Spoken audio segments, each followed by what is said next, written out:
It's weird talking about this. I know how it's going to sound, like just another urban legend someone made up to scare kids on Halloween. But I swear to you, this is real. My sister, Maya, is gone, and it's connected to that damn parade. I've spent the last year obsessing over it, trying to piece together what happened. And tonight I'm going in. They call it the Midnight Parade.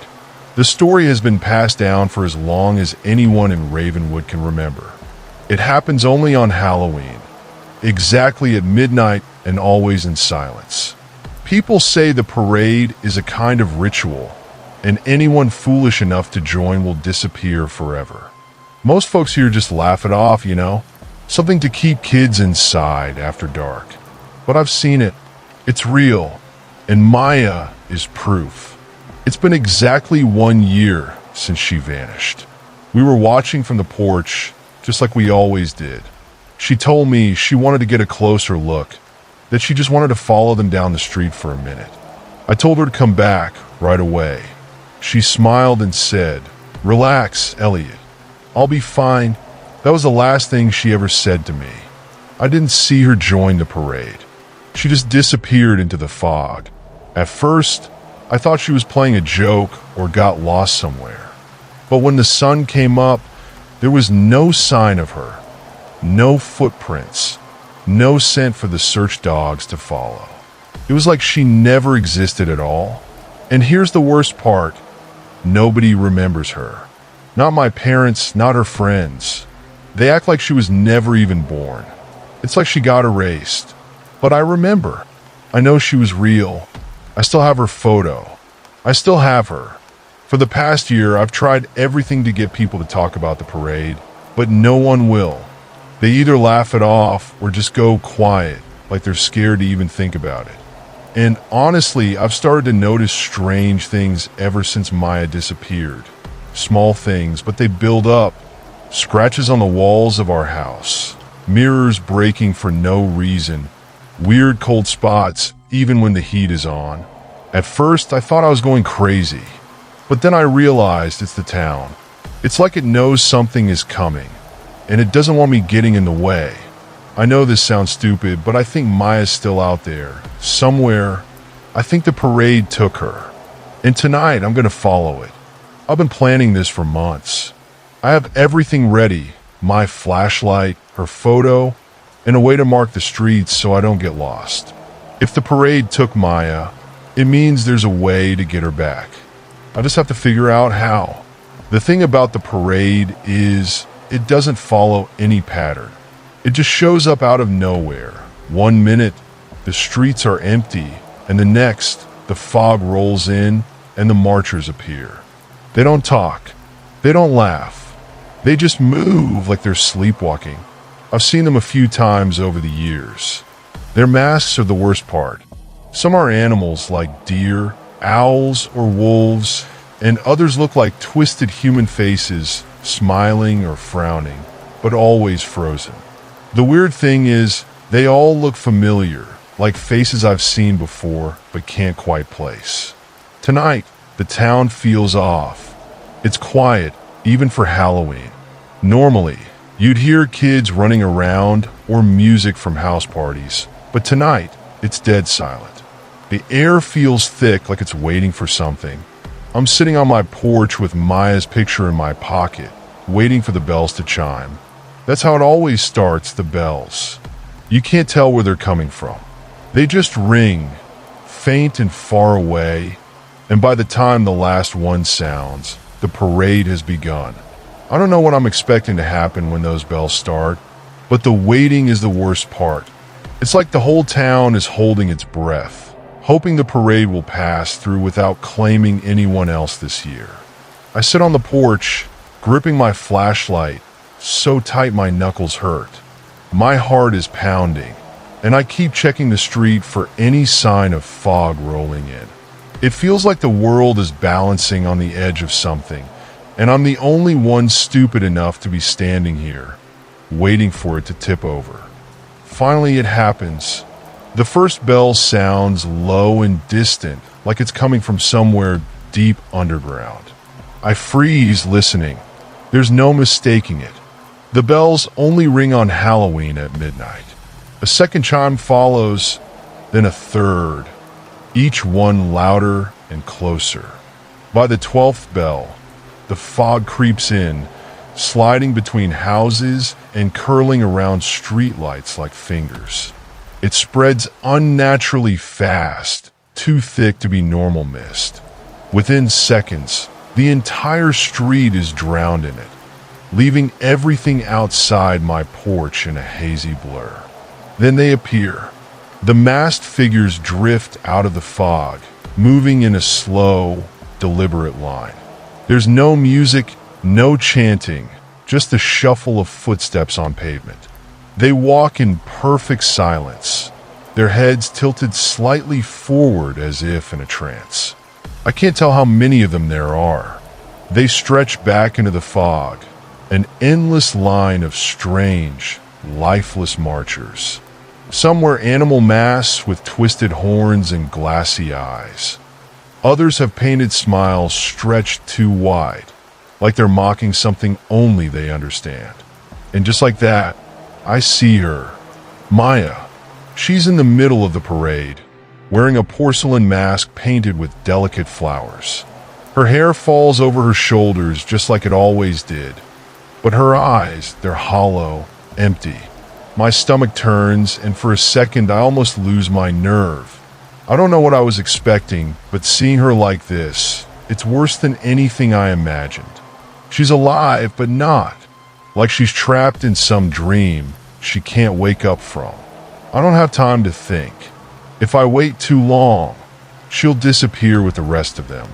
I tuck her picture deeper into my pocket, grip the flashlight tighter, and step off the porch.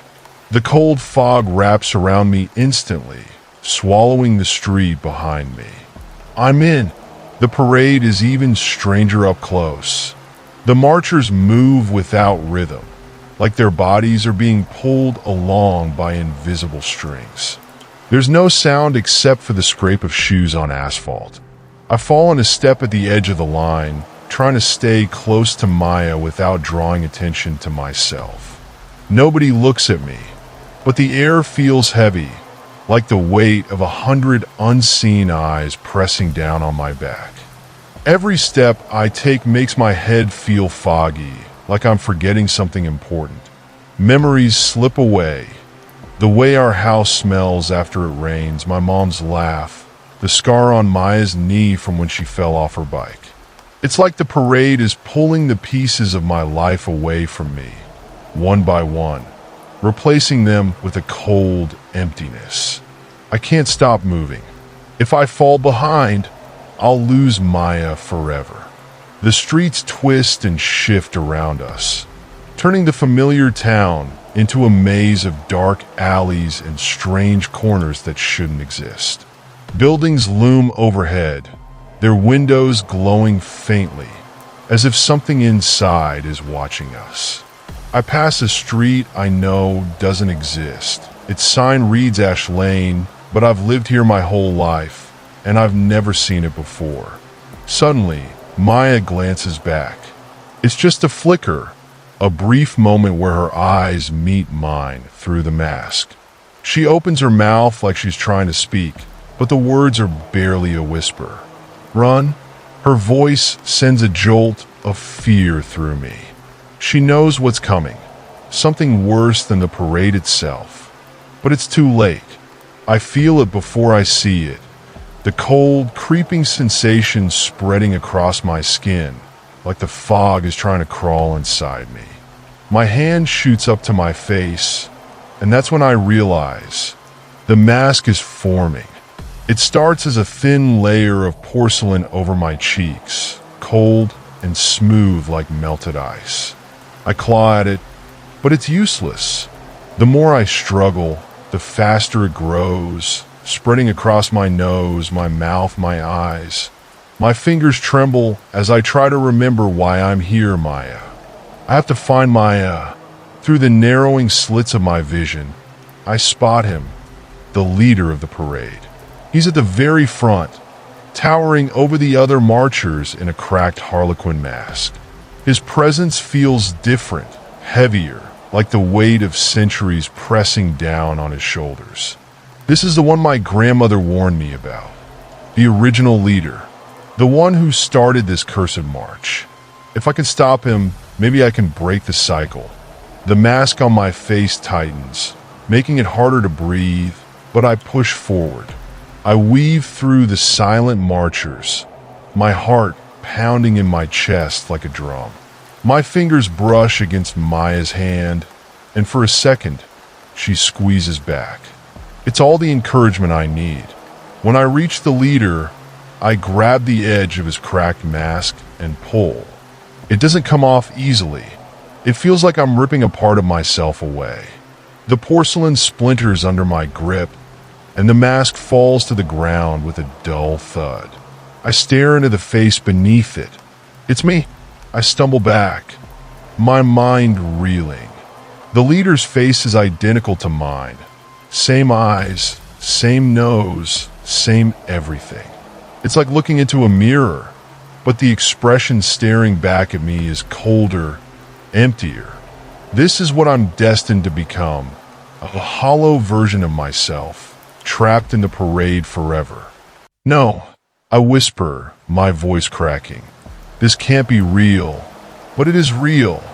I can feel the pull of the parade, the way it tugs at my soul, trying to drag me into its endless march. Desperate, I do the only thing I can think of. I raise my flashlight and smash the Harlequin mask into pieces. The moment the mask shatters, the world around me collapses. The marchers crumble into dust, the fog lifts, and the streets of Ravenwood reappear as if nothing ever happened. The parade is gone. I stand there, panting, the flashlight still clutched in my shaking hand. It's over. I did it, or so I think. When I make it home at dawn, Maya is sitting on the porch, just like she never left. She looks at me and smiles, her face bright and familiar, with no memory of the parade or the years she was gone. Relief floods through me, and for the first time in a long time, I feel like I can breathe again. But as we walk inside, something catches my eye. The mirror in the hallway. I stop dead in my tracks. My reflection isn't smiling back at me. It's still wearing the mask. And just as the distant bells chime again, I realize the parade isn't over. My stomach twists as I stare at the mirror. The masked version of me tilts its head slightly, its expression cold and unreadable.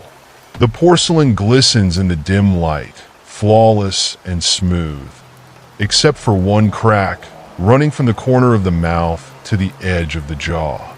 A cold sweat breaks across my forehead. I take a step closer, hoping it's some trick of the light, some remnant of sleep deprivation. But the reflection moves with me, perfectly synchronized, as if it's mocking me. Maya, I whisper, my voice trembling. She's already heading toward the kitchen, oblivious to the nightmare unraveling in the hallway. I want to call out to her to ask if she sees it too, but something tells me that would be a mistake. My reflection grins beneath the mask, and I freeze. It knows. The bells are still ringing, faint but persistent, like they're coming from somewhere deep beneath the floorboards. Each chime feels closer than the last, thrumming inside my skull. I force myself to look away from the mirror, but the image lingers, burned into the back of my mind. The parade didn't end. It just followed me home. I shake my head, trying to clear the fog creeping back into my thoughts. I can't let it control me again. I need to think. If the parade isn't over, what does it want? The air inside the house feels strange, too thick, too still, like it's holding its breath. I step into the living room, expecting everything to be normal. But as soon as I enter, the lights flicker, casting long shadows that stretch across the walls. There's a strange smell in the air, faint but sharp, like burnt leaves mixed with cold iron. Then the whispers begin. They start softly, barely audible, like the sound of wind brushing through cracked windows. But as I stand frozen in place, the voices grow louder. They speak in a language I don't understand, their words curling around me like smoke, tugging at the edges of my mind. It's the same feeling I had during the parade, like they're trying to take something from me. I glance toward Maya, who is humming softly to herself in the kitchen. She doesn't seem to hear the voices. It's only me. My pulse quickens. If the parade followed me, then it must be tied to me somehow. Maybe it isn't just about Maya. Maybe it's always been about me. And then, like a knife slicing through my thoughts, a voice cuts through the whispers. Come back! The voice is low and distant, but I recognize it. It's my own. Not the version standing here in the living room, but the one from the mirror, the masked one. I spin around, but the hallway is empty now. The mirror hangs crooked on the wall, the glass warped slightly, as if it's breathing. I can feel it calling to me, pulling me toward it. I take a step back, but the bells chime again, louder this time. My head throbs with each ring, and the room tilts slightly beneath my feet. I squeeze my eyes shut, trying to fight off the dizziness, but when I open them again, the mirror isn't just reflecting the room anymore. It's showing something else. Fog spills out from the glass, swirling along the edges of the frame.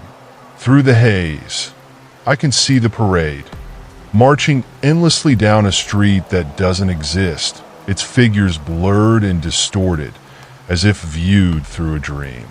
And there, at the heart of the procession, is me, the masked version, still leading the way. I step closer, my breath hitching in my throat. The figure in the mirror tilts its head again, and for a moment, I swear it's smiling beneath the porcelain mask.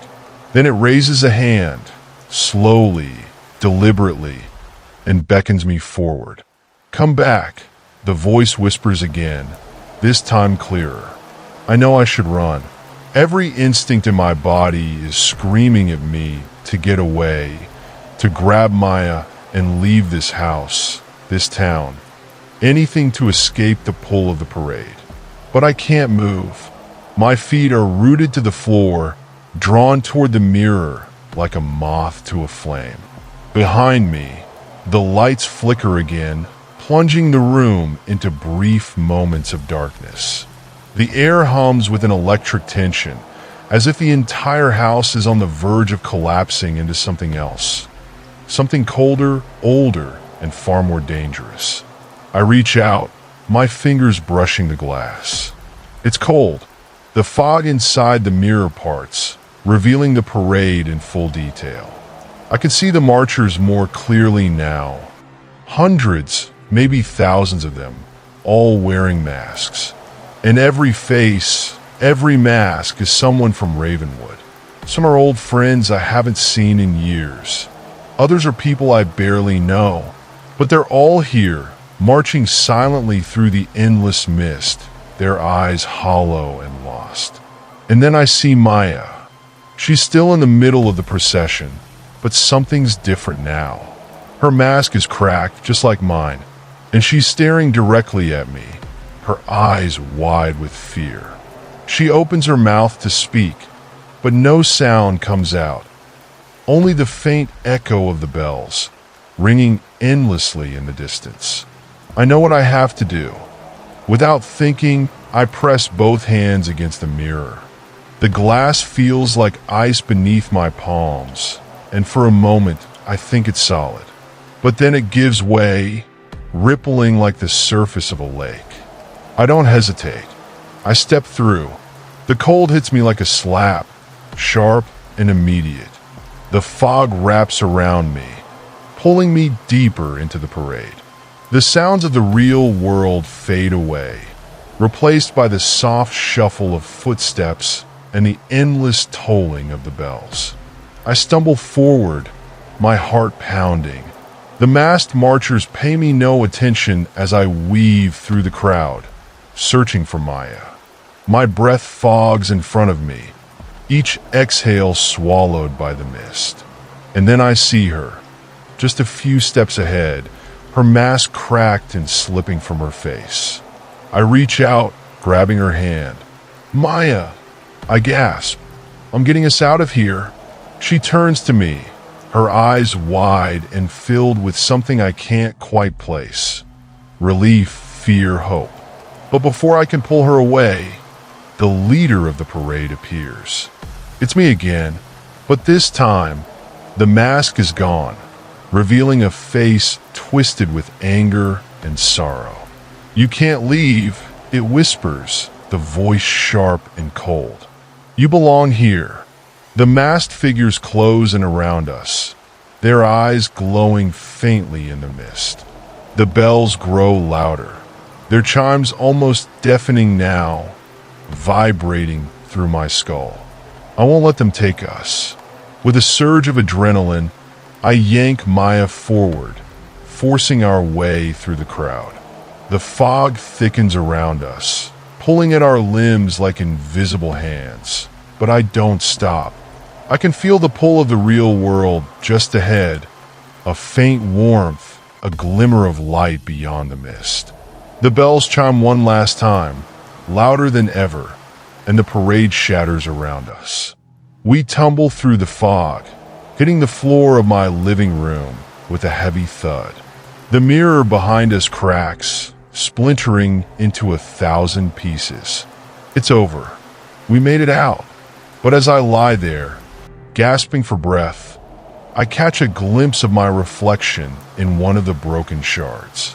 The mask is still there, and it's smiling. The jagged shards of the mirror glitter ominously on the floor. Maya sits beside me, her breathing ragged, clutching her arms like she's trying to keep herself from shattering along with the glass. For a fleeting moment, I feel relief. We escaped. We're safe. But that relief is short-lived. I can't tear my gaze away from the reflection in the broken shard. My mask grins back at me, cracks creeping wider across its porcelain face like spreading fractures in ice. Its lifeless eyes seem to glimmer with mischief and malice. I blink, and the reflection moves independently for the briefest second, tilting its head at a strange angle, as if mocking me. Then it whispers again, soft and venomous. "You think this is over?" A cold chill wraps around my heart. Maya flinches beside me. Her eyes lock on something beyond my shoulder, and I can feel the air shift. My pulse quickens as I turn slowly to face the mirror's remnants. The shards, dozens of them, begin to pulse with a faint, rhythmic glow. Chime, chime, chime. The bells are still here. The parade never left. The air grows heavy, like the weight of 1,000 footsteps pressing down on my chest. My hands tremble as I reach out to touch Maya's shoulder, but her skin feels too cold, too distant, like she's slipping away from me. "No," I whisper, shaking my head. "We got out. We're free." But Maya looks at me with wide, terrified eyes. And then she starts humming the same strange tune from earlier. "No!" I grab her shoulders, shaking her lightly. "Maya, stop. Don't listen to it." Her humming grows louder, more frantic, her body swaying in rhythm with the distant bells. Her eyes glaze over, lost in a trance as if something or someone has already claimed her. And then I see it, her reflection in the shards. Her mask is whole again, smooth and pristine, without a crack in sight. Worse, it's not just on her reflection. The shadow of it flickers across her real face, as if the mask is slowly grafting itself onto her skin. I scream her name, but she doesn't hear me. She only hums, eyes dull and lifeless, like a puppet with its strings tangled in the hands of some unseen master. If you are currently enjoying this story, pause the video and please subscribe to the Horror Shack and make sure you like this video and leave us a comment saying I am enjoying the story, as this would help us get feedback and also encourage us to tell more true spine-chilling stories like this one. Now, let's continue the story. I grab one of the shards from the floor, ignoring the sharp sting as the glass bites into my palm. Blood trickles down my wrist, but I don't care.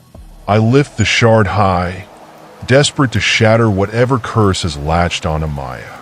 But then the bells ring louder. So loud I feel my skull vibrate. I stumble, clutching my ears, and when I look up, I'm not in the living room anymore.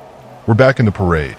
The fog surrounds us, thick and suffocating, muffling the world beyond. Marchers drift by like ghosts, their masked faces turned toward us, their silent footsteps echoing in the mist. And standing at the head of the procession is me, the other version, mask fully intact, face twisted with joy. "You can't escape," it whispers. "You were always part of this."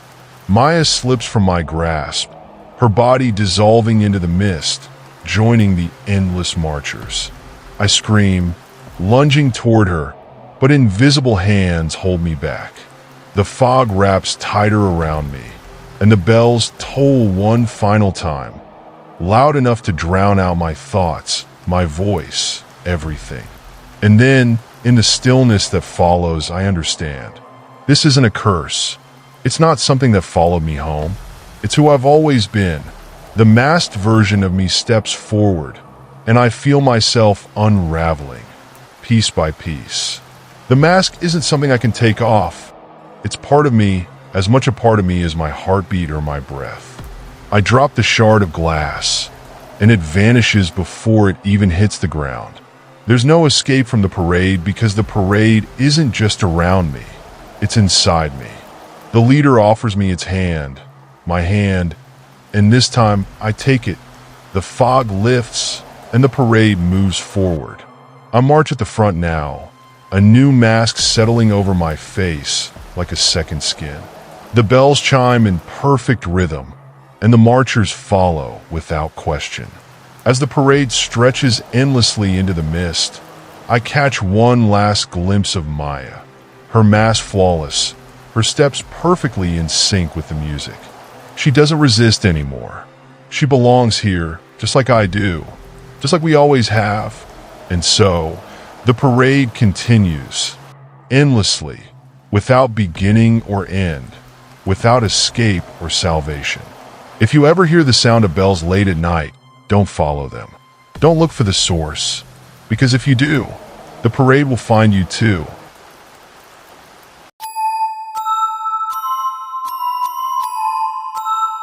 I'm not the kind of person who believes in curses or legends. At least I wasn't until last Halloween. I never thought a harmless tradition could go so far off the rails. And honestly, if I knew what I know now, I'd have thrown that lantern into the deepest part of the woods the second I got it. But I didn't. Instead, I lit it, and everything changed. It started as a joke, really. There's this weird old guy who shows up in our town every Halloween, just once a year. No one knows where he comes from or where he goes after the night's over. All anyone knows is that he sets up a rickety wooden stall in the town square and sells these creepy jack-o'-lanterns. They're not the store-bought plastic kind or the cute ones with funny faces you see on porches. These lanterns are different, handmade, carved with faces that don't look quite right, like they're watching you. People in town say his lanterns come with a warning. Light it, and it'll grant your deepest wish. But beware, every wish has a price. It sounds dumb, right? That's exactly what my friends Owen, Sam, and I thought. Just some creepy Halloween gimmick to add to the vibe of our town, Hallows End. But this year, we decided we'd have some fun with it. We went to the old man's stall on Halloween night, more for a laugh than anything else. He was already sitting there when we arrived, hunched over, like he'd been waiting just for us. His eyes, I can't explain it, but they looked tired, as if he'd seen too much. He didn't try to pitch us the lanterns or convince us to buy one. Instead, he just gave us a look and said, "You know the rules. Light it, wish it, but be ready for what follows." We thought it was hilarious. I mean, how could you take that seriously? Owen handed over $20, and we each picked a lantern. They were cold to the touch, almost unnaturally so. Mine had a jagged grin carved into it, and the flickering candle inside made the shadows look alive. "All right," I said, holding it up dramatically. "Let's make some wishes." Now here's the thing. We didn't expect anything to happen. It was supposed to be a stupid joke. Just kids messing around, right? So, I wished for something harmless. There was this guy, Jake, popular, good-looking, and way out of my league. I wished he'd finally notice me, maybe even ask me out. Owen, on the other hand, went darker. He'd had it bad with this guy named Tyler, your typical high school bully. Tyler made Owen's life hell for months. So Owen wished, half-jokingly, for revenge. "I just want that guy to pay," he said, grinning as he lit his lantern. Sam's wish, though, hit differently. His family had been struggling with money for a while. His dad's business was going under, and they were barely scraping by. So Sam, without skipping a beat, wished for cash. Lots of it. He lit his lantern last, and we stood there for a second, laughing about how dumb it all was. Then we went on with our night, thinking that was the end of it. Except it wasn't. The first sign that something was off came the very next morning. Jake, the guy I had a crush on, he walked straight up to me in the cafeteria and sat down like we were old friends. Just like that. No small talk, no awkward introductions. He acted like he'd known me forever. At first, I was thrilled. I mean, this was exactly what I'd wished for, right? But after a couple of days, it started getting weird. Jake wouldn't leave me alone. He texted me constantly, showed up outside my house late at night, and even followed me around town. At first, I thought it was cute, like maybe he was just really into me. But then it started to feel off. He looked at me like I was the only thing that mattered, like nothing else in the world existed except me. And the way he talked, it was obsessive, almost like he was trying to convince himself that we were meant to be together. Meanwhile, Owen's wish was coming true too, just not in the way he expected. Tyler, the bully, he didn't just get in trouble. He vanished. No one saw him after Halloween. The school sent out emails saying he was suspended indefinitely, but nobody knew where he was or what had happened. At first, Owen thought it was hilarious. "Guess I got my wish, huh?" he said, grinning. But then the text started. At first, they were random, like, "You'll regret this," or "You can't hide forever." Owen thought someone was playing a prank, but the text came from Tyler's phone, and Tyler was still missing. Then there was Sam. His family did get money, but not the way he imagined. A week after Halloween, his uncle, who was perfectly healthy, died suddenly. Heart attack, they said, and just like that, Sam's family inherited everything. They paid off their debts, got a new car, and things should have been great. But Sam couldn't shake the feeling that the money wasn't really theirs. Every time they spent $1, something bad happened. His dad sprained his ankle.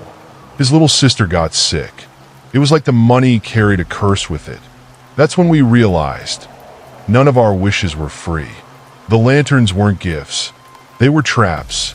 Every wish came at someone else's expense. Someone had to lose for us to win. And worse, the lanterns wouldn't let us back out. We tried blowing out the candles, but the flames burned brighter. We even tried smashing them, but they wouldn't break. By now, we were desperate. I was terrified of Jake. Owen was getting those creepy messages every day. And Sam's family was falling apart despite all the money. We knew we had to find the old man and make him undo whatever curse he'd put on us. We went back to the town square that night, but his stall was gone. There was no sign he'd ever been there. Just as we were about to give up, we saw him, standing at the edge of the woods, holding a lantern of his own. "Please," I begged. We didn't know what we were doing. "Just make it stop." He gave us a sad smile and shook his head. "The only way out," he said, "is to snuff out the flame.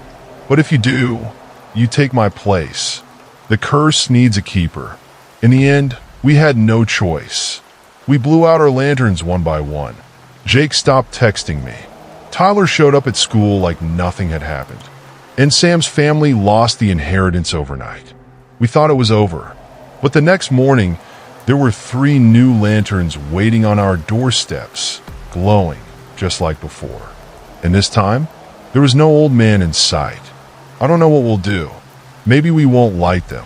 Maybe we'll ignore them. But somehow, I think the lanterns aren't done with us yet. We stared at the lanterns on our doorsteps, glowing with a sinister light that felt like it was pulsing, almost alive. My heart raced as I thought of what we had been through. The warnings we ignored, the consequences we had faced, and now this. "Guys, maybe we should just leave them alone," I suggested, feeling an unsettling chill creep over me. I mean, we broke the curse, right? We can just forget this whole thing ever happened. But even as I said the words, I felt the weight of doubt in my gut. Deep down, I knew it wasn't that simple. Owen scoffed. "Forget it? You really think they'll just let us walk away after everything? These things are dangerous." He glanced at the lanterns, his eyes narrowing. "What if they want something else? What if they're waiting for us to make another wish?" "I'm not lighting anything," Sam said, shoving his hands in his pockets. "I don't want to end up like Tyler or Jake or anyone else who's gotten mixed up in this." But as the days passed, the lanterns became an obsession. Every time I walked past my front door, I felt their pull, like they were whispering to me, tempting me to light them up. That evening, as we sat in my living room, trying to distract ourselves with movies, the atmosphere was heavy. The 3 of us exchanged nervous glances, each of us aware that the lanterns were looming over us, waiting for the moment we'd let our guard down. "Maybe we should figure out what's really going on with these things," I suggested. "There has to be some history behind them. If we can find out what we're dealing with, maybe we can break the curse for good." Owen nodded, his eyes lighting up. "There are old records in the library. They might have something on that old man or the legend of the lanterns." So we ventured to the town library the next day, an ancient building filled with dusty tomes and crumbling pages. I half expected the place to be empty, but there were a few locals studying and reading, oblivious to the darkness surrounding us. We made our way to the back, where the old archives were stored. After searching through several books, we stumbled upon a dusty, leather-bound volume that detailed local legends. Our hearts raced as we read aloud the tale of the jack-o'-lantern seller, a man named Alaric who had once been a greedy merchant. He struck a deal with a demon, trading his soul for riches. But the demon had tricked him, binding him to the lanterns he sold, forcing him to harvest wishes from unsuspecting townsfolk to satisfy its insatiable hunger. We skimmed through the pages, uncovering the horrifying truth. The lanterns were cursed objects that drew on the lives of those who made wishes. Each wish came with a price, and if the flames were extinguished before the witching hour on Halloween, the wishers would lose something far more valuable: their lives. As we absorbed this grim information, I felt my stomach churn. What had we done? Owen slammed the book shut. We need to get rid of those lanterns before it's too late. But it wasn't that simple. That night, as I lay in bed, I couldn't shake the feeling that the lanterns were watching me, waiting for the moment I'd slip up and light one again. Every creak of the floorboards, every gust of wind outside made me jump. And then the nightmare started. I dreamed of Jake, his face twisted with obsession, standing outside my window, his eyes hollow and vacant. He'd reach for me, whispering my name in a voice that sent chills down my spine. Each time, I'd wake up screaming, drenched in sweat, heart racing. The next morning, I couldn't focus at school. I saw Jake everywhere, lurking in the halls, his presence suffocating. Owen was faring no better. He was getting more texts from Tyler, each one more menacing than the last. And Sam? He spent every moment staring out the window, convinced he'd see something horrible if he looked long enough. "Guys, I don't think we can just wait this out," I said, sitting them down after school. "We have to find a way to confront the old man. He's the only one who can help us. We don't even know where to find him," Sam exclaimed, frustration leaking into his voice. But that evening, something strange happened. As the sun dipped below the horizon, I heard a soft knock on my door. I hesitated but then opened it, and my breath caught in my throat. There he was, the old man, standing on my doorstep, holding a lantern that flickered ominously in the dark. "I've come for what's owed," he said, his voice low and gravelly. "What do you mean?" I asked, trying to sound brave but feeling like a child caught in a lie. He stepped closer, his eyes gleaming like shards of glass. "You thought you could escape the consequences? The lanterns belong to you now. You made the wishes. The curse is yours. What do you want from us?" Owen shouted, stepping forward. The old man smiled, a twisted grin that sent shivers down my spine. "A sacrifice," he said simply. "You must choose. A life must be given to satisfy the lanterns, or your lives will be forfeit." We were trapped. Panic surged through me as I glanced at my friends. They looked just as terrified, their faces pale and drawn. "Who are we supposed to sacrifice?" I stammered. The old man shrugged, his expression unreadable. "The lanterns will choose. You have until midnight." With that, he turned and walked away, disappearing into the darkness. I slammed the door, feeling sick to my stomach. "What do we do?" Sam asked, his voice shaking. "We need to stick together," I said, trying to stay calm. "We can't let them get to us." As the clock ticked closer to midnight, the tension grew. We spent the evening searching for a way to reverse the curse, flipping through the ancient book, trying to find any hints or clues that could save us. But the lanterns were growing brighter. I could feel them calling to me, pulling at my thoughts, whispering secrets I didn't want to hear. I tried to ignore it, but every so often, I'd catch a flicker out of the corner of my eye, and my heart would leap. Then, just before midnight, everything escalated. My phone buzzed with a message from Jake. "I miss you." I jumped, dropping the phone as my heart raced. The texts were frantic, filled with desperate pleas. I turned to Owen, who was reading his messages with a look of horror. "It's Tyler," he said, voice trembling.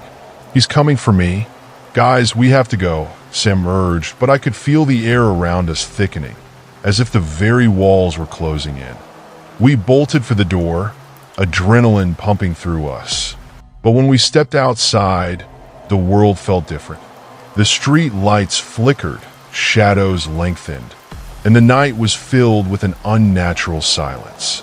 Then we heard it, a soft, echoing laugh, low and chilling. It came from everywhere and nowhere at once. We ran through the streets, but the path felt wrong, twisting, turning as if the town itself was shifting. We could barely recognize where we were, the familiar sights of hollows and twisted into something menacing. "Where's the old man?" I gasped, desperation clawing at my throat. "I don't know," Owen yelled, glancing back. "But we can't stop." Suddenly, a figure emerged from the shadows. It was Jake, his face warped with an unsettling grin, eyes glazed over as if he wasn't quite there. "You wanted me to notice you, didn't you, Lila?" he whispered, stepping closer. "Stay back," I shouted, my heart racing. But he lunged forward, and I instinctively stepped back, colliding with Sam. We stumbled, and in that moment, the lanterns behind us flared to life, casting a ghastly glow over everything. "Make a wish," Sam shouted, panic flooding his voice. Before I could think, I blurted out, "I wish you would leave us alone." Jake froze, his expression shifting from deranged obsession to confusion. But just as quickly, the lanterns flickered, and something twisted within me as a wave of darkness washed over the street. The ground shook, and I could feel the weight of the curse pressing down on us. Then, without warning, Tyler appeared, shadows swirling around him. "You think you can escape? The wishes bind you to me now," he sneered, and before I could react, he lunged at Owen. The world erupted into chaos. I screamed, the sound echoing through the streets as we fought against the darkness closing in. I grabbed Sam's hand, pulling him away from the horror unfolding. The lanterns burned brighter, and a deafening roar filled the air, drowning out everything else. "Snuff them out! Snuff them out!" I screamed, panic clawing at my throat as the chaos surged around us. The lanterns flickered ominously, illuminating the malevolent forces rising from the shadows. I could feel the energy of the wishes we had made thrumming in the air, a terrible echo of our past decisions. As the shadowy figures of Jake and Tyler closed in, I turned and bolted down the street, dragging Sam with me. My mind raced as I tried to think of a way to break the curse. Anything that could save us. "Where do we go?" Sam panted, his face pale as he glanced back at the advancing figures. "The library," I shouted, desperation fueling my voice. "We need to find something in that book. There must be a way to reverse this." We sprinted towards the library, the cool night air whipping past us as the shadows pursued relentlessly. Every instinct in my body screamed at me to stop, to turn around and face whatever horror was chasing us. But I couldn't. We couldn't let the lanterns claim us, and we couldn't let the curse dictate our fate. As we reached the library doors, they creaked open ominously, as if welcoming us into the depths of darkness. We rushed inside, heartbeats echoing loudly in the silence. The air was stale, filled with the scent of old paper and dust, but there was no time to waste. "Quick, to the archives," I urged, leading the way. We dashed through the narrow aisles, shadows flickering in the corners of my vision. I could feel the darkness pressing against us, like a living entity trying to seep into our very souls. In the back of the library, we reached the archives, and I frantically began rifling through the books. "Where is it?" I muttered under my breath, flipping through the pages of ancient tomes that seemed to mock me with their silence. "Over here," Sam shouted, pointing at the leather-bound volume that had revealed the legends earlier. I snatched it from the shelf, my fingers trembling as I opened it to the page detailing the lantern's curse. "It says here that to break the curse, we need to extinguish the flames before the witching hour," I read aloud, my voice shaking. "But we need a heart's desire to replace it. Something pure, a genuine wish. Then we need to think of something," Owen said, his eyes darting nervously around the room. "What do we want more than anything?" Suddenly, the ground shook violently, and the library's walls creaked ominously. Books tumbled from the shelves as shadows converged outside, eager to claim us. "Now!" I shouted, the weight of urgency pressing down on me. "We need to make our wish." "What do we wish for?" Sam asked, panic rising in his voice. "We can't just wish for safety. That's not enough. I wish for all of us to be free from the lanterns."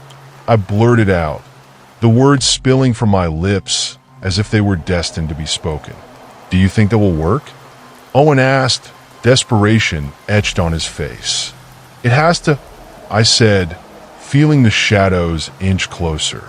We gathered together, hearts racing as we held hands, forming a circle. Together, I urged, and they nodded, determination flickering in their eyes. On the count of 3. 1, 2, 3. "May we be free," we cried out in unison, our voices ringing through the library. As the last word left our lips, a surge of energy pulsed through the room. The lantern's light flickered in response, casting eerie shadows that danced across the walls. Suddenly, the lights flickered violently, the shadows lunging at us like hungry beasts. "Extinguish the flames," Sam shouted, and we turned toward the nearest window, desperate to snuff out the cursed lanterns once and for all. The air thickened, and I felt the oppressive weight of the curse pressing down on me. But I could also feel something shifting, something breaking free. The darkness writhed and twisted, as if it were alive and desperate to resist our wish. "Keep going," I yelled, determination fueling my voice. "We can do this."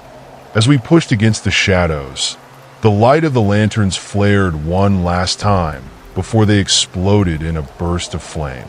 A wave of heat washed over us, and I shielded my eyes from the blinding light.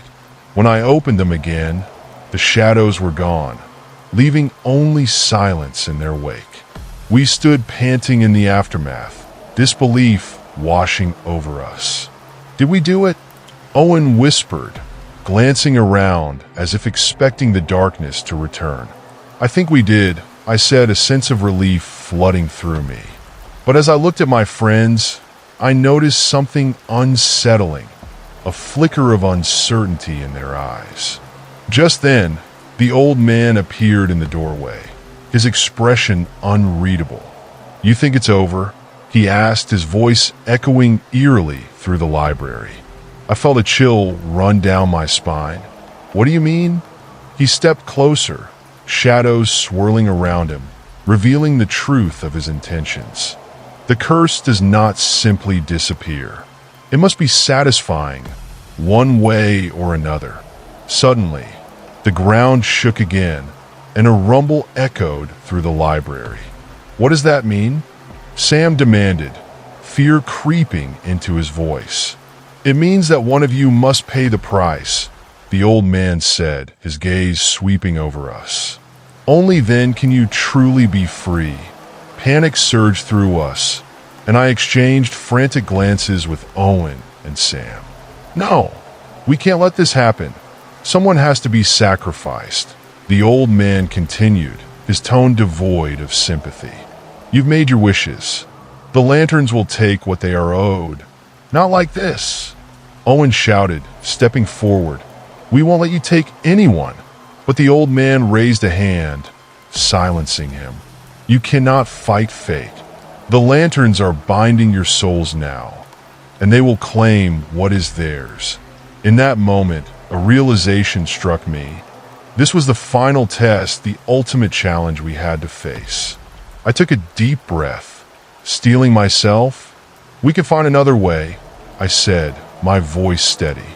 "We won't give in to despair." The old man's expression twisted with contempt. "You truly believe you can escape this fate? You've already chosen your paths. Let us go," Sam shouted, desperation lacing his words. But the old man shook his head, a sinister smile spreading across his face. "One of you must be the sacrifice. It is the only way to appease the lanterns and break the curse." As fear gripped my heart, I felt an overwhelming urge to protect my friends. "We can't do this," I cried out.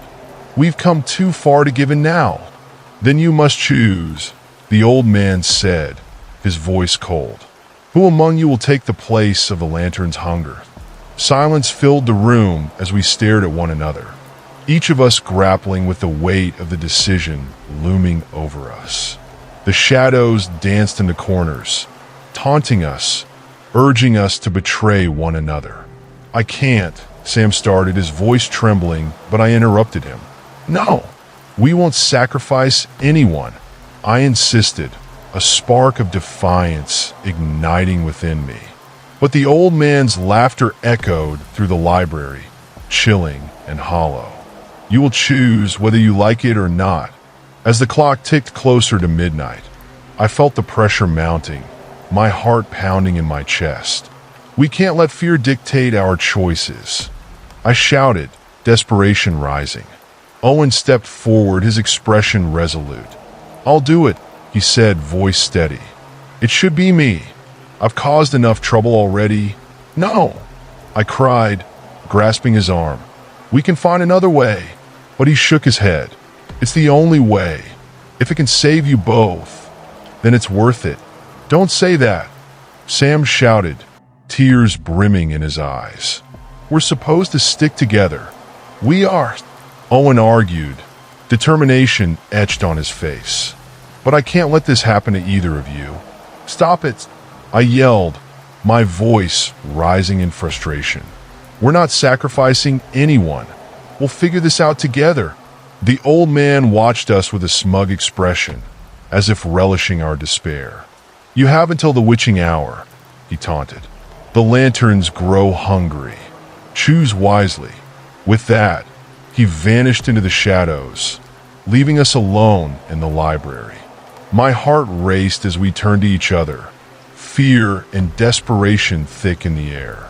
"We can't just give up," I said, trying to hold back my own tears. "There has to be a way to break the curse without sacrificing anyone." "I wish I could believe that," Sam said, shaking his head. "But what if he's right? What if we can't escape this? We've faced too much to give in now." The shadows in the library seemed to pulse with life, their dark tendrils reaching out as if eager to consume us. I could feel their chilling breath against my skin, a reminder that time was slipping away. I took a deep breath, forcing my thoughts to settle. "We've come too far to let the darkness win," I insisted, my voice trembling but determined. "The witching hour is almost here, but we still have time. We can find a way." Owen's face was pale, his brows knitted with worry. "What if we don't? What if there's no way out?" "We can't think like that," I shot back, desperation creeping into my voice. "We have to believe there's a way to save everyone." Sam shifted uncomfortably, glancing toward the darkened windows as if expecting something to come crashing through. "What about the heart's desire?" he suggested, his voice barely above a whisper. "Could that be the key?" "What do you mean?" I asked, intrigued. "Maybe it's not just about making a wish to save ourselves," he reasoned, eyes brightening with a flicker of hope. "Maybe if we all focus on what we truly desire deep down, we can find a way to counteract the curse." I pondered this, trying to grasp the possibilities. But what if our desires conflict? What if that just feeds the lanterns? Then we have to find a way to unite them, Owen interjected, his resolve strengthening. "We need to think about what we value most, not just for ourselves, but for each other." "All right," I agreed, feeling a rush of adrenaline. "Let's each think about our deepest wish, our heart's desire, and then we'll share it. Maybe we can create a collective wish that will break the curse." We huddled together, holding hands in a circle. The library felt colder now, the shadows growing restless. I closed my eyes and concentrated on my wish. A warm glow flickered in my mind, an image of freedom, safety, and friendship. It was more than just survival. It was about the bonds we had forged. I wish for all of us to be free to live our lives, to pursue our dreams without fear, I said, voice trembling but resolute. "I wish for courage," Owen added, his voice gaining strength. "To face whatever comes our way, together." Sam opened his eyes, determination filling his gaze. "I wish for our friendship to remain unbroken, no matter what challenges we face." The air thickened, a charged energy crackling around us as our combined wishes intertwined. I felt the shadows shifting, hesitant as if unsure of how to react. But then a sinister laughter echoed through the library, chilling me to the bone. "You believe your petty desires can save you?" The old man's voice slithered through the darkness, mockery dripping from every word. "The lanterns are hungry. They will not be appeased by your naive wishes." "No!" I shouted, a surge of anger flooding through me. You won't take us? We refuse to give in. The shadows writhed in response, growing thicker and more oppressive. I could see their forms taking shape, the faces of those lost to the curse emerging from the darkness. I gasped as I recognized them. Familiar faces twisted in anguish, their eyes hollow and filled with despair. They will consume your hearts, the old man taunted. Their hunger is insatiable, and your desires will only strengthen their grasp. No, Owen shouted, pulling me closer. We have to fight back. Gathering my courage, I reached deep within myself, drawing on the warmth of our shared wishes. Together, I cried, we will not succumb. In that moment, I felt a rush of power course through me, the combined force of our desires igniting a spark of hope. The shadows recoiled, momentarily stunned by our defiance. Use your strength, I urge my friends. Focus on what matters most. As we channeled our wishes into the air, the shadows thrashed violently, the whispers of the lost growing louder, more frantic. I could feel their anguish, their desperation mingling with our resolve. Fight with us, I shouted into the darkness, willing the spirits trapped within to join us. You don't have to suffer anymore. A chilling wind swept through the library, rattling the shelves as if the spirits were responding. The shadows began to thin, retreating in the face of our united desires. Your wish is too weak, the old man spat, his voice a furious hiss. You will pay the price. No, I yelled, a fierce determination igniting within me. We will not be sacrificed. The air shimmered as our collective wishes burst forth, forming a luminous shield that pushed back against the darkness. The lanterns flickered, their flames sputtering as if caught in a tempest. Suddenly, the walls of the library began to crack, fissures appearing in the once sturdy structure. I could feel the ground shaking beneath us, the very foundation of our sanctuary crumbling under the weight of the curse. Keep pushing, I shouted, my heart racing. We're almost there. As we strained against the darkness, I felt a sudden sharp pain in my chest, a piercing ache that radiates through my body. I gasped, doubling over as I clutched my heart. What's happening? I cried, fear slicing through me. It's the lanterns, Sam shouted, panic in his voice. They're trying to take you. No, Owen yelled, pulling me closer. Don't give in. Focus on your wish. With every ounce of strength I had, I channeled my desire for freedom and friendship, pushing against the pain that threatened to swallow me whole. I won't let you take me, I screamed, forcing the energy outward. The library shook violently, and I could see the old man faltering, his once confident demeanor wavering. You cannot resist forever, he shrieked, his voice rising to a crescendo of rage. But we were no longer just fighting for ourselves. We were fighting for everyone trapped by the curse. I felt the spirits of the lost join us, their pain fueling our resolve. Your darkness cannot win, I cried, channeling every ounce of hope into our combined wish. The shield of light surged outward, pushing against the shadows with blinding intensity. The lanterns flickered wildly, their flames flickering in desperation. Just then, a deafening roar filled the library, shaking the very foundations. You will pay, the old man howled, his voice echoing through the chaos.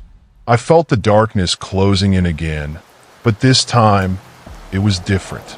The shadows were weaker, struggling against our unified desires. Together, I shouted, and we pushed with everything we had. The bright light enveloped us, shielding us from the darkness. In an explosion of energy, the shadows began to unravel, disintegrating into the ether. The screams of the trapped souls filled the air, but this time, They were cries of relief rather than anguish. "Freedom!"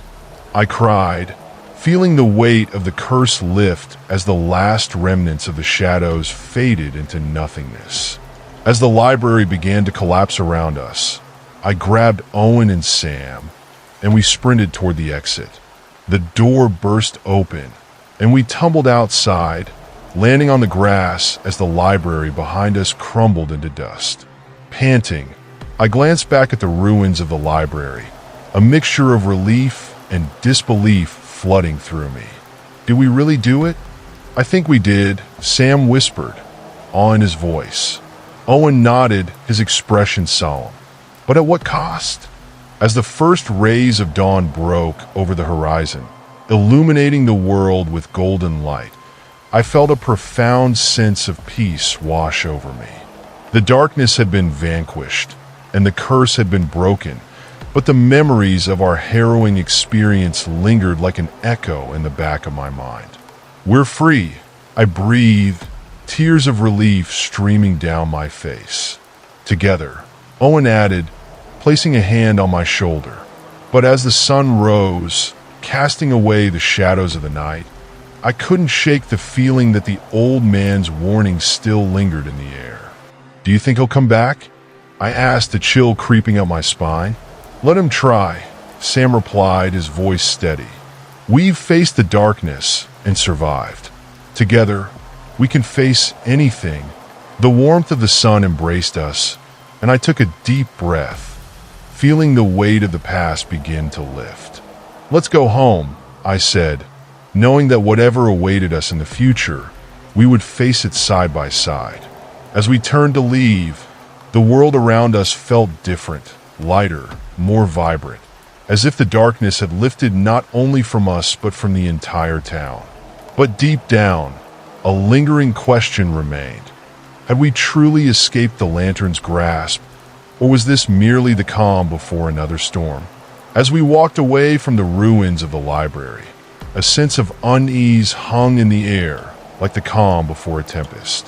The dawn light painted the sky in soft hues of pink and orange, but the beauty of it felt marred by what we had just experienced.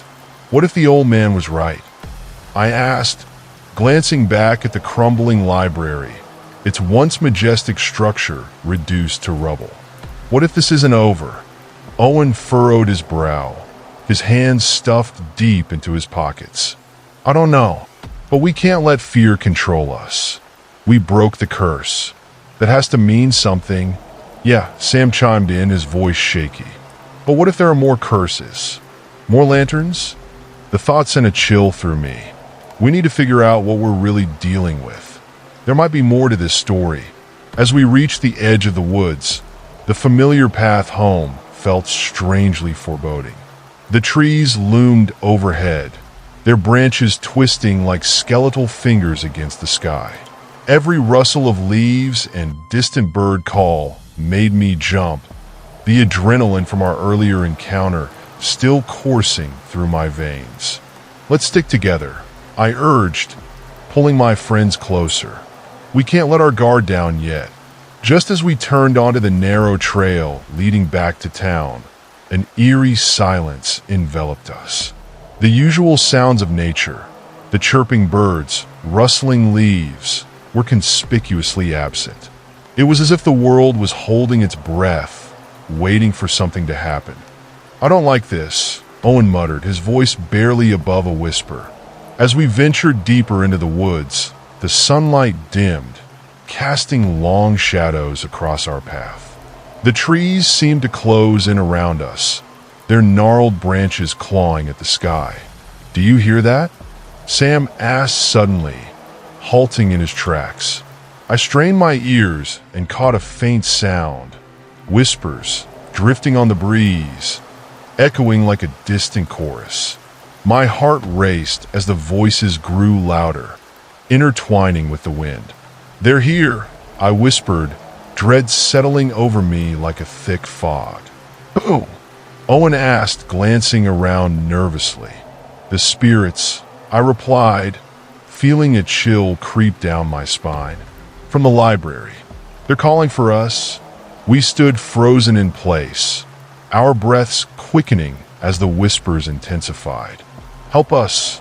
Help us!" The voices beckoned, an unsettling melody that pulled at my heartstrings. Should we go back?" Sam stammered, fear evident in his wide eyes. "No," I said firmly, steeling myself. "If they need help, we can't just abandon them. We owe it to them after what we did." Reluctantly, Owen and Sam nodded, and we pressed onward, following the haunting whispers deeper into the woods. The trees grew denser, their twisted trunks forming a maze that seemed to shift around us. The whispers grew clearer, resonating within my mind, weaving through my thoughts. "Help us find the heart," they chanted, their voices a ghostly echo of despair. "Find the heart," I murmured, uncertainty gnawing at me. "What does that even mean?" "Maybe it's another lantern," Owen suggested, glancing around nervously. "Or another curse we need to break." "Maybe it's the old man's heart," Sam added, his voice trembling. "If he's the one who caused all this." The thought sent a shiver through me. We need to be careful. If we're searching for something he values, he might try to stop us. As we delved deeper, the air grew colder, the shadows deepening. I could feel the weight of unseen eyes upon us, watching, waiting. Each step we took felt heavier, as if the very ground was warning us to turn back. Suddenly, we stumbled upon a clearing, bathed in an otherworldly glow. At the center stood an ancient stone pedestal, intricately carved with symbols I didn't recognize. The whispers grew louder, swirling around us like a tempest. "Is this it?" Owen breathed, all mixed with fear. "Maybe," I replied, stepping closer to the pedestal. "But what are we supposed to do?" As I approached, I noticed something glimmering atop the stone. My heart raced as I reached out and grasped it, an ornate heart-shaped locket, cold to the touch, pulsating with a faint light. "Is this the heart?" Sam asked, his voice barely a whisper. "I think so," I replied, my fingers trembling around the locket. "But it feels wrong." Suddenly, the whispers intensified, drowning out our thoughts. "Return it! Return it!" they chanted, a cacophony of desperate pleas. "What does it want?" Owen yelled, his voice rising above the noise. "I think we need to put it back," I shouted, realization dawning. "The locket belongs here." But as I stepped forward, the shadows flickered around us, dark tendrils snaking toward the pedestal, drawn to the locket like moths to a flame. "No!" I yelled, clutching the locket tightly. "You can't have it." The shadows writhed, howling in fury, their anguished cries echoing through the clearing. "It belongs to us. Return it." "We can't," Sam shouted, pulling me back. "It's a trap." The air crackled with energy as the shadows converged on us, their forms twisting and contorting. Panic surged through me as I realized we were surrounded, cut off from escape.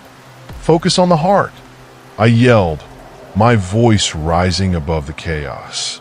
"It's the key. We need to break the cycle." In that moment, I felt the weight of our wishes once more, the desire for freedom, courage, and friendship. With every ounce of strength, I reached out, channeling our collective resolve into the locket. "Together," I cried, and we focused on our heart's desires, willing the locket to break the curse. The shadows shrieked, their forms dissolving as the power of our wishes collided with their darkness. "No, you cannot," they howled, their voices a mixture of rage and despair. But we held firm, the locket glowing brighter with each pulse of our combined energy. The shadows thrashed violently, and I could feel their grasp weakening. With a final surge of determination, I thrust the locket toward the pedestal. "Let it end!" I screamed, and the locket erupted in a brilliant flash of light, enveloping us in warmth. The world around us exploded in brilliance as the light washed over the clearing, purging the darkness with its radiant energy. I could feel the shadows disintegrating, their anguished cries fading into nothingness. As the light enveloped us, I closed my eyes, trusting in the power of our collective wishes. The warmth filled me, pushing back the cold fear that had gripped my heart. When the light finally faded, I opened my eyes to find the clearing transformed. The pedestal stood untouched, the heart-shaped locket gone, replaced by a soft glow that illuminated the surrounding trees. The whispers had vanished, leaving only a serene silence in their wake. "Did we do it?" Sam asked, breathless, as he took in the transformed landscape. "I think we did," Owen replied, or written across his face. We broke the curse again, but even as we celebrated, a sense of foreboding crept in. What if the old man returns? I pondered aloud, looking around for any signs of lingering danger. What if he's not finished with us yet? As if in response, a cold wind swept through the clearing, rustling the leaves and sending a chill down my spine. The temperature dropped, and the sunlight began to wane, dark clouds gathering on the horizon. "We should go," Owen urged, glancing toward the path leading back to town. "Now!" Reluctantly, we turned and hurried back the way we had come, the path seeming longer and more daunting than before. The woods felt alive again, the shadows stretching and curling around us as if they had been waiting for our return. As we neared the edge of the forest, the air grew heavy with an ominous presence.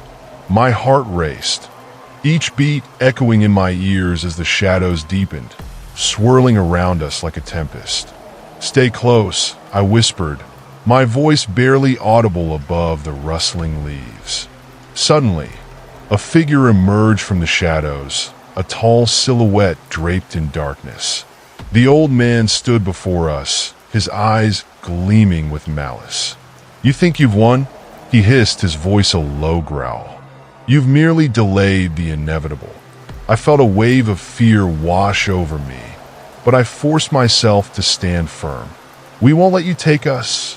He stepped closer, the shadows swirling around him like a living cloak. "You have disrupted the balance, and for that you will pay. Leave us alone," Owen shouted, stepping protectively in front of me and Sam. "You don't control us anymore."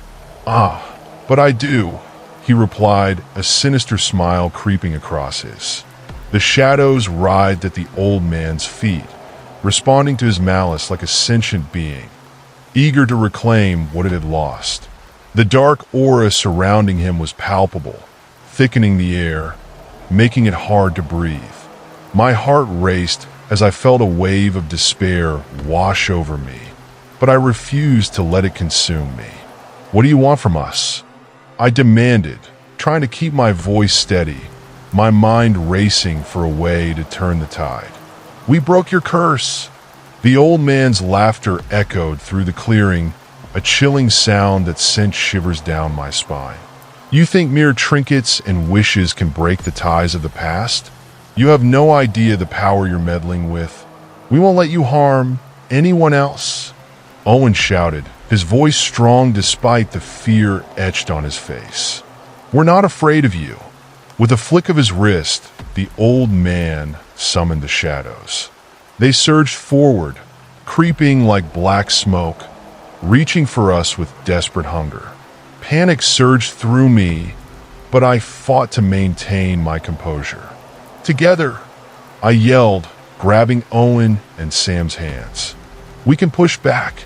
As the darkness closed in, we focused on our shared resolve, our friendship, and the light that had enveloped us earlier. Memories of laughter, joy, and love flooded my mind, pushing the fear back. "Remember the heart?" Sam said, his voice gaining strength. "We need to channel that power again." "Yes," I exclaimed, feeling the warmth of our bond radiate between us. "We have to believe in the light we created With every ounce of strength, we channeled our feelings into a glowing sphere of light that formed above our clasped hands. The shadows hesitated, swirling erratically as if unsure of their next move. "Go!" I shouted, and we hurled the light toward the old man, a burst of hope and defiance aimed straight at his heart. The light collided with the darkness, illuminating the clearing with a brilliant glow that momentarily blinded us. The old man shrieked, a sound of pure rage and pain, as the light engulfed him. The shadows writhed violently, trying to pull him back, but it was too late. "No!"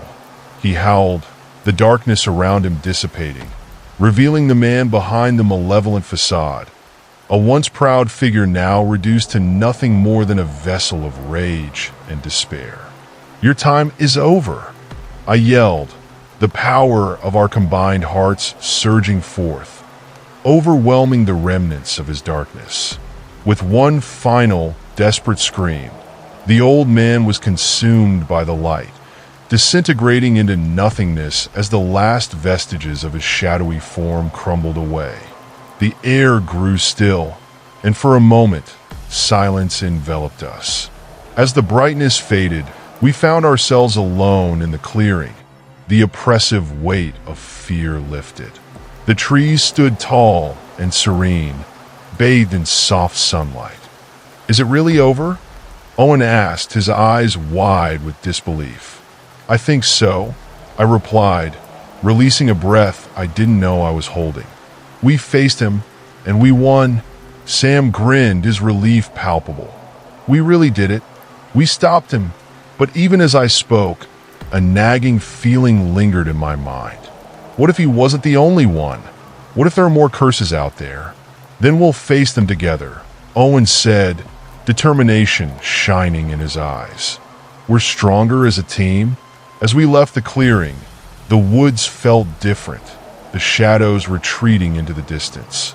The whispers that had haunted us were gone, replaced by the gentle sounds of nature reclaiming its territory. Back in town, life returned to its normal rhythm, but the experience had changed us. The bond we shared felt deeper, forged in the fires of fear and triumph. We had confronted darkness and emerged stronger. Weeks passed, and the haunting memories began to fade, replaced by the laughter of friends and the joy of being alive. Yet, we kept an eye out, wary of the possibility that darkness could rise again. One evening, as we sat by the lake, watching the sun dip below the horizon, a thought struck me. What if we dedicate ourselves to protecting others from the shadows? We could be a force for good, like Ghostbusters? Sam chuckled, but his eyes sparkled with excitement.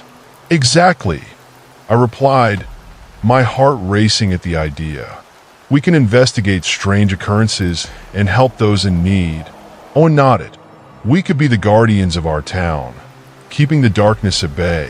As the stars twinkled above us, we vowed to stand together against the shadows, ready to face whatever challenges lay ahead. But as we turned to leave, I glanced back at the lake, a shiver running down my spine. For just a moment, I thought I saw a figure standing at the water's edge, cloaked in darkness, watching us. "Do you guys see that?" I asked, my voice barely a whisper. "What?" Owen asked, squinting into the gloom. But when I looked again, there was nothing, only the still surface of the lake reflecting the starlit sky. "Never mind," I said, shaking off the unease. "Let's go." As we walked away, I couldn't shake the feeling that our battle was far from over. The darkness might have retreated for now, but I sensed it lurking just beyond the veil, waiting for the right moment to strike. And I knew then, with every fiber of my being, that we would be ready.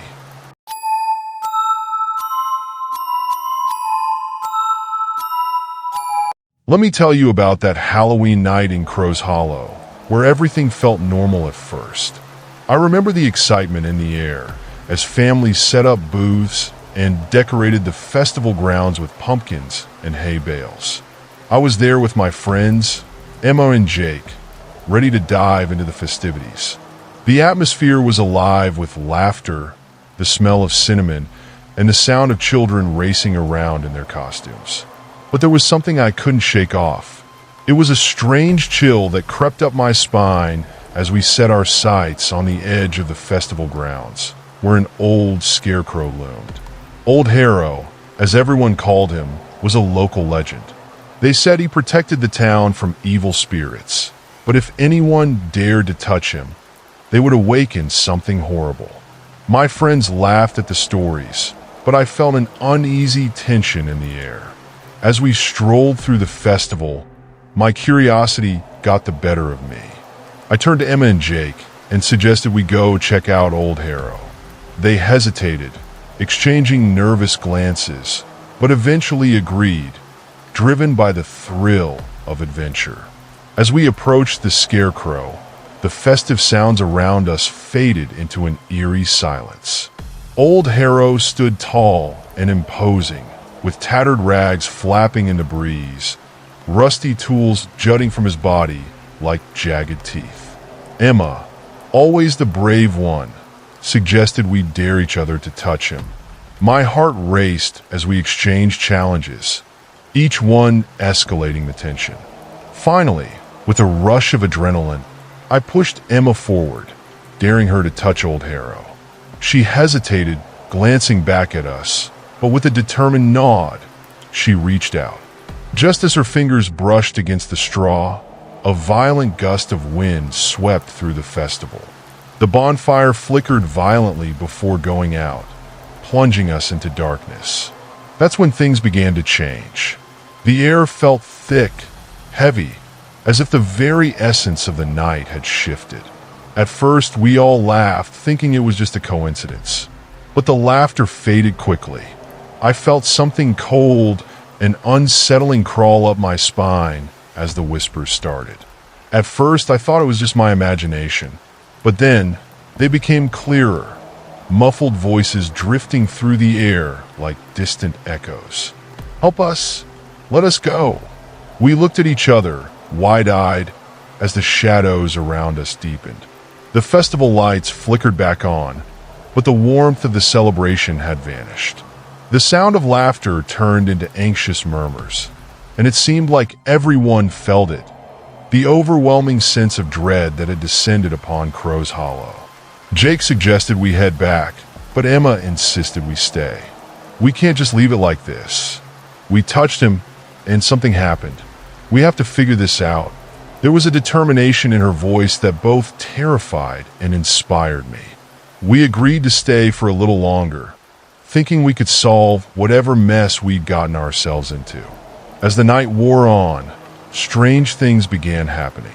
People started to disappear one by one. At first, it was just a few townsfolk who wandered too far from the festival. But soon, it became apparent that something was very wrong. Each time a person vanished, a cold breeze swept through the festival grounds, accompanied by the whispers that had now morphed into anguished cries. I remember running through the festival, looking for anyone I recognized. We called out names, but all we received in return were unsettling echoes. We finally regrouped near the abandoned barn at the edge of the festival, where we could still see flickering lights but couldn't hear any voices. It was as if a barrier had been erected, separating us from the rest of the town. Emma, shaking with fear, pulled out her phone. "We need to find out what's going on. There has to be something about Old Harrow online." We huddled together, scrolling through old news articles and local legends. That's when we stumbled upon the tale of Old Harrow, how he was created to protect the town from evil spirits that had roamed the fields for centuries. The legend spoke of a farmer who, desperate to safeguard his family, crafted the scarecrow with the last remnants of his loved ones, his memories woven into the straw. But it also warned of the curse. If Old Harrow was touched, the spirits would be released, and they would seek revenge on the living. Panic surged through me as I realized what we had done. We had awoken the very spirits that old Harrow had contained. The cries echoed louder in my mind, filled with sorrow and anger. "Guys, we have to do something. We can't just leave them like this," I said, my voice trembling. "We need to find a way to put them back." The only way to trap the spirits again was to confront them and help them find peace. The thought terrified me, but deep down I knew we had to try. Armed with the diary we found, we ventured into the haunted fields. As we walked, the moon illuminated the path ahead, but it also revealed the shadows that danced at the corners of our vision. As we entered the fields, the whispers transformed into desperate pleas. "Help us! You have to listen." They came from every direction, echoing memories of pain and loss. My heart raced as I scanned the darkness, searching for the source of the voices. I could almost feel the spirits surrounding us, their energy palpable. It was suffocating, but I felt an undeniable pull to follow their cries. In the first clearing, we found a figure, a woman in a tattered dress, her face twisted in anguish. "I was forgotten," she lamented, her voice a haunting melody of despair. "I lost everything, my children, my home." Emma, trembling yet determined, stepped forward. "What can we do to help you?" The spirit pointed to a nearby tree, where a small wooden box lay half buried in the ground. We dug it out, revealing a collection of faded photographs and letters.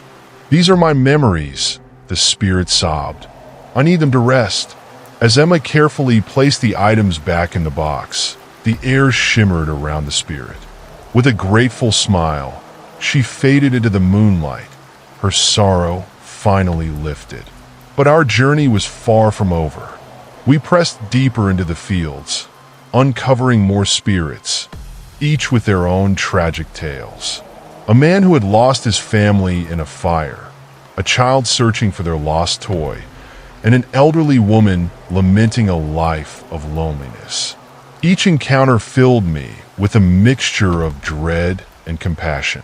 We listened to their stories, helping them find closure.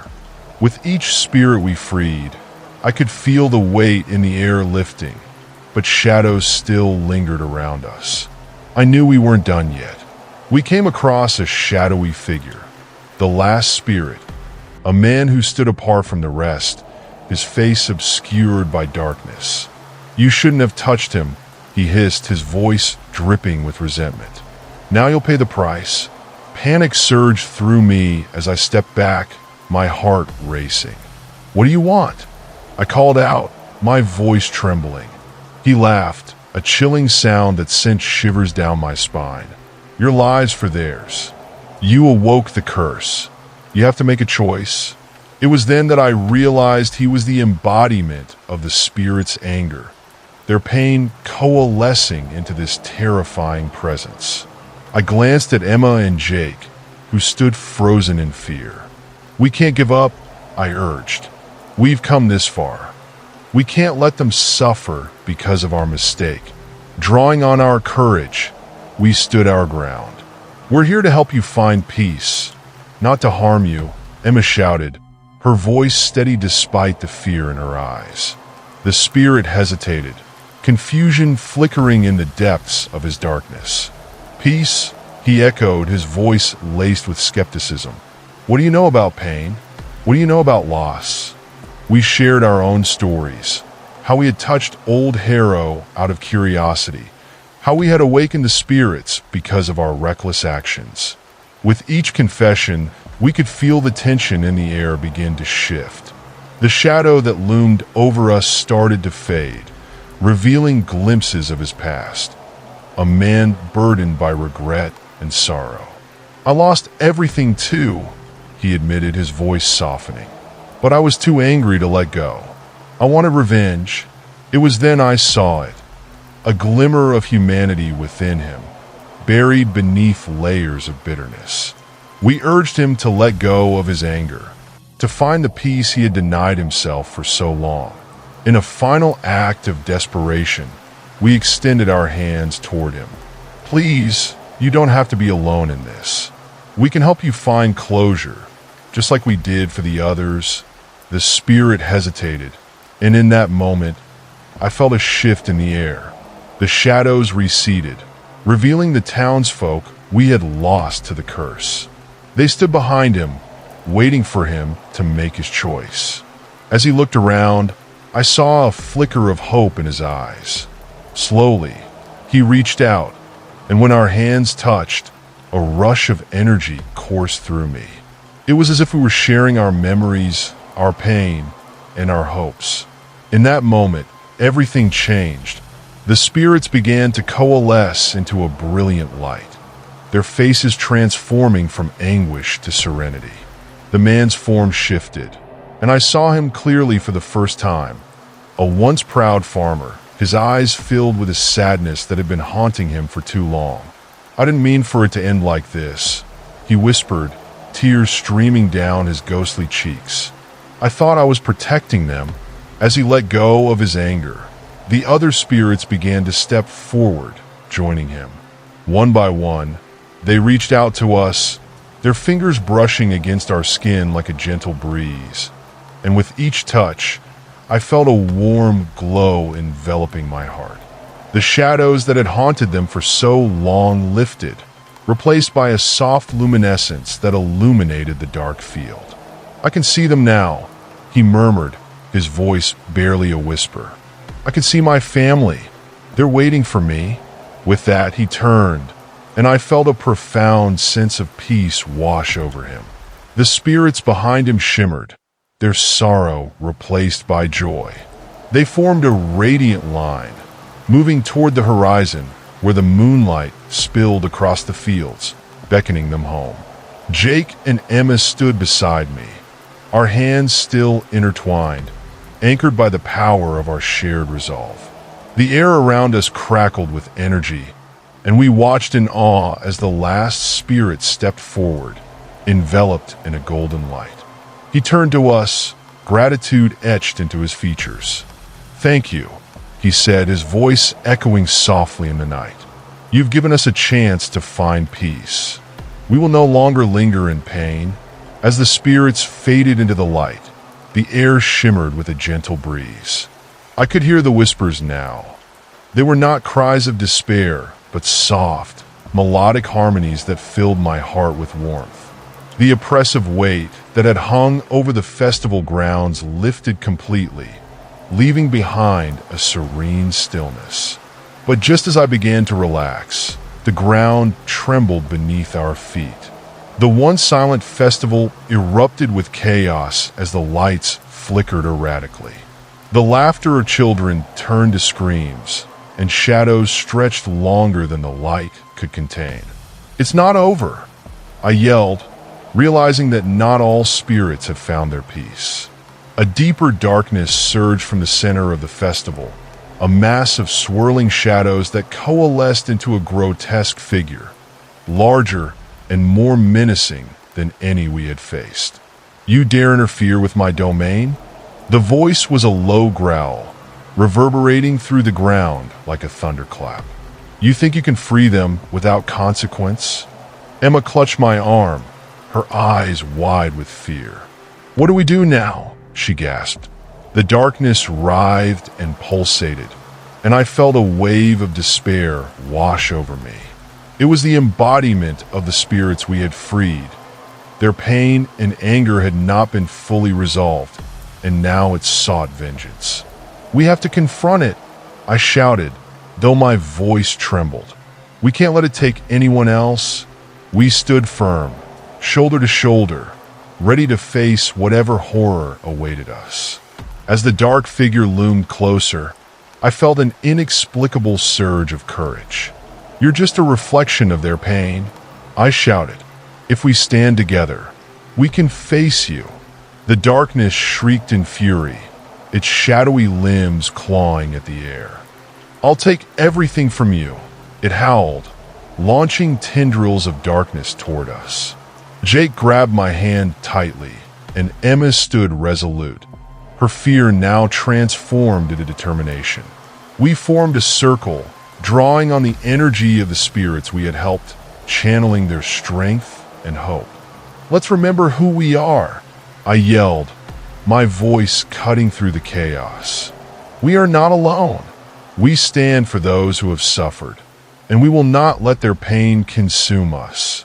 In that moment, the memories of the spirits flooded my mind. The love of families torn apart, the laughter of children lost too soon, the strength of the elderly who had endured countless trials. We called upon those memories, unleashing a radiant light that surged from within us, illuminating the dark figure. The shadows recoiled, and I could see their true form, the anguished faces of the spirits twisted in agony. "Stop!" I cried out, desperation seeping into my voice. "We're here to help you. You don't have to be trapped in this cycle of pain." As I spoke, the dark figure faltered, its form flickering like a candle in the wind. "Help us," it echoed, the anger in its voice wavering. "How can you help what you cannot understand?" I took a deep breath, forcing myself to look deeper into the darkness. "We understand loss. We understand regret. But we also understand love and hope. Let us help you find peace. You can let go of the pain." The shadows hesitated, swirling around us as if contemplating my words. "You think you can just sweep us away?" It spat, but I could sense its defenses weakening. "Not sweep you away," I replied, my voice steady. "Guide you home. You were loved once, and you could be loved again. Release your anger and find solace in the light." As I spoke, the tendrils of darkness began to withdraw, revealing glimpses of the spirits trapped within. Their faces twisted in agony, but I could also see flickers of hope glimmering in their eyes. The figure thrashed and writhed, trying to hold on to its power, but the light from our hearts grew brighter, breaking through the shadows. "Let go!" Emma shouted, her voice rising above the chaos. "We believe in you. We believe you can find peace." With those words, something shifted. The dark figure let out a deafening roar, and for a moment, the air grew still. The swirling shadows began to unravel, breaking apart like mist under the morning sun. I could see the spirits within, those who had been lost to their anger, now awakening to the possibility of peace. Slowly, the figure diminished, and in its place, a soft, shimmering light emerged, illuminating the night. The spirits began to rise, their anguished faces transformed into serene smiles. They reached out toward the light, their hands stretching forward as they began to dissolve into the brilliance. "I'm sorry," the figure murmured, its voice barely a whisper now. "I never meant to hurt anyone." Tears streamed down its dark visage as it dissipated, the last remnants of its rage melting away. In that instant, a profound silence enveloped us. The festival, once a cacophony of chaos, was now still, the air filled with a palpable sense of calm. The lights flickered back to life, illuminating the stunned faces of festival-goers who had witnessed the transformation. As the last spirit faded into the light, a warmth enveloped us. We felt the embrace of those we had helped, their gratitude washing over us like a comforting tide. Emma turned to me, tears in her eyes. "We did it. We actually did it." Jake nodded, his face pale but relieved. "But what do we do now? What if something else happens?" I shook my head, trying to dispel my own lingering fear. "We have to make sure this never happens again. We have to tell everyone what we experienced."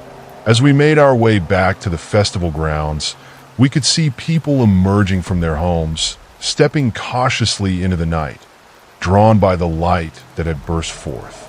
The townsfolk whispered amongst themselves, sharing the strange stories they had heard, tales of spirits and shadows, legends that had come to life before their eyes.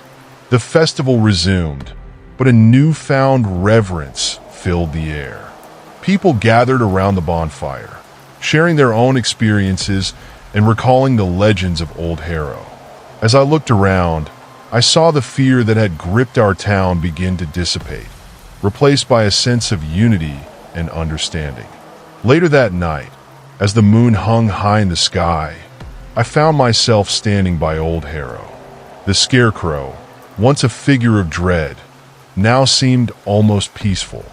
I felt a surge of gratitude toward him for the role he had played in protecting the town for so long. I turned to Emma and Jake, who stood beside me, their faces illuminated by the soft glow of the firelight. "Do you think we really freed them?" I asked, my voice barely above a whisper. Emma nodded, her gaze fixed on Old Harrow. "I believe we did. We gave them the chance to let go of their pain." Jake shrugged, a half-smile creeping onto his face. "Or maybe we just made a mess of things. Who knows what could happen next year?" We all laughed softly, but the laughter felt heavy with the weight of what we had experienced. The stories of Crow's Hollow had always warned of curses and spirits, but now we understood that darkness could be confronted, understood, and ultimately transformed. As the festival wound down and families began to leave, I felt a sense of closure settle over me. The legends of Crow's Hollow were not just tales to frighten children. They were woven into the fabric of our community, reminders of the struggles we faced together. But as I looked back at Old Harrow, I noticed something strange. The scarecrow's head seemed to tilt slightly, almost as if acknowledging our presence. The wind picked up again, whispering through the cornfields, carrying with it the echoes of long-forgotten secrets. I shivered involuntarily, feeling a chill despite the warmth of the night. The scarecrow's form, once just a crude assembly of straw and tattered clothing, now felt like a sentinel watching over us. "Maybe we should head home," I suggested, glancing uneasily at the darkened fields. The allure of the festival had faded, replaced by an unsettling awareness that something deeper lingered beneath the surface. "Yeah," Jake replied, his voice steady, but his eyes betraying a flicker of fear. "We've done enough for one night." Emma looked at the scarecrow thoughtfully, as if weighing her options. What if he still needs us? What if there are more spirits trapped here?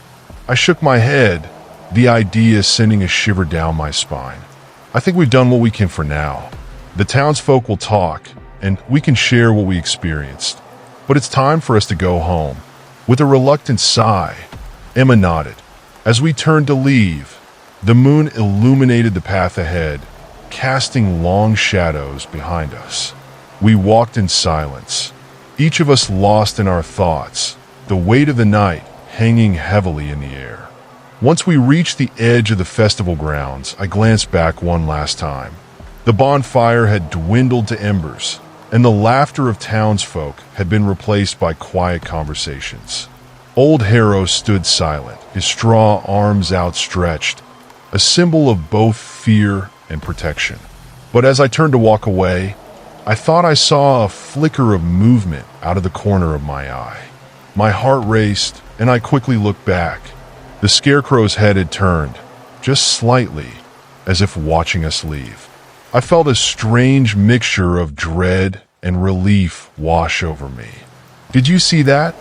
I asked, my voice barely above a whisper. Emma and Jake turned, their eyes wide with surprise. "See what?" Jake asked, a hint of panic creeping into his voice. "The scarecrow, it moved," I said, my pulse quickening. Emma frowned, crossing her arms. "Maybe we're just imagining things. We've had a long night. Or maybe it's a sign that we should come back," I replied, unsure of what I was feeling. "To check on him, to make sure everything is okay." The three of us shared a look, uncertainty hanging between us like a fragile thread. "Next year," Jake finally said, a hint of determination in his voice. "We'll come back and see what's become of Old Harrow. We owe him that much." The weight of our experiences lingered, a pact formed in the shadows of the festival. As we walked home, The shadows retreated behind us, the darkness less threatening now, a mere reminder of what we had faced and overcome. A year passed, and the festival returned to Crow's Hollow, alive with excitement and anticipation. The townsfolk buzzed with tales of the previous year's events, and although some remained skeptical, the majority embraced the legends with a newfound respect. Jake, Emma, and I had spent the months leading up to the festival preparing ourselves, sharing the stories we had encountered and the lessons we had learned. When the night of the festival arrived, we felt a mix of excitement and apprehension, the air charged with an electric energy. As we made our way to the grounds, I couldn't shake the feeling that Old Harrow was watching us, waiting for our return. The festival was vibrant, with colorful booths and laughter echoing through the night. But my eyes were drawn to the fields where the scarecrow stood. "Are you ready?" Jake asked, a nervous smile on his face. Emma took a deep breath, her gaze fixed on the horizon. "We have to do this. We need to see if he's okay." We made our way toward Old Harrow, weaving through the throngs of festival goers, the sounds of laughter and music fading as we approached the field. As we drew closer, I noticed a group of children playing near the scarecrow, their laughter ringing out like bells. "Look," one of them shouted, pointing at Old Harrow. "He's got a new hat." I frowned, my heart racing as I squinted into the darkness. Sure enough, a bright red scarf was tied around Old Harrow's neck, fluttering gently in the breeze. It was a stark contrast to his worn and weathered frame, and I felt an unexpected warmth surge within me. "He looks different," Emma said, stepping closer. "Like he's been cared for." Jake grinned. Maybe the town has finally embraced him. Just then, a flicker of movement caught my eye again, and I turned to see the scarecrow's head tilt slightly, as if acknowledging our presence. "He remembers us," I whispered, a sense of calm washing over me. As we stood before Old Harrow, the memories of last year flooded back. The spirits we had freed, the darkness we had faced, and the courage we had found together. We stood shoulder to shoulder, united in our belief that love and understanding could overcome even the deepest of sorrows. "Thank you for watching over us," I murmured, reaching out to touch the worn straw of his shoulder. I felt a connection, a bond formed in the shared struggle between light and dark. And just like that, a rush of wind swept through the field, lifting the edges of Old Harrow's coat and carrying with it a soft, melodic whisper. It was a voice filled with gratitude, an echo of the spirits we had helped. As the festival continued around us, I felt a deep sense of peace settle in my heart. The shadows of Crow's Hollow had not disappeared entirely, but they no longer felt suffocating. Instead, they stood as reminders of the battles we had faced and the bonds we had formed. That night, I knew we would return to Old Harrow again, not just to confront the darkness, but to celebrate the light that had emerged from it. Crow's Hollow was our home, filled with legends, love, and the promise that we could always find our way back to each other. As the festival lights twinkled against the dark sky, the laughter of children mingled with the gentle rustle of leaves, and I felt a sense of hope blossom within me. Together, we would face whatever shadows came our way, united in the knowledge that we had the power to change the narrative, to turn fear into understanding, and to transform legends into stories of love and resilience. And as we embraced the night, I couldn't help but glance back at Old Harrow one last time, feeling an unspoken bond between us, a promise that we would always return to watch over the light together.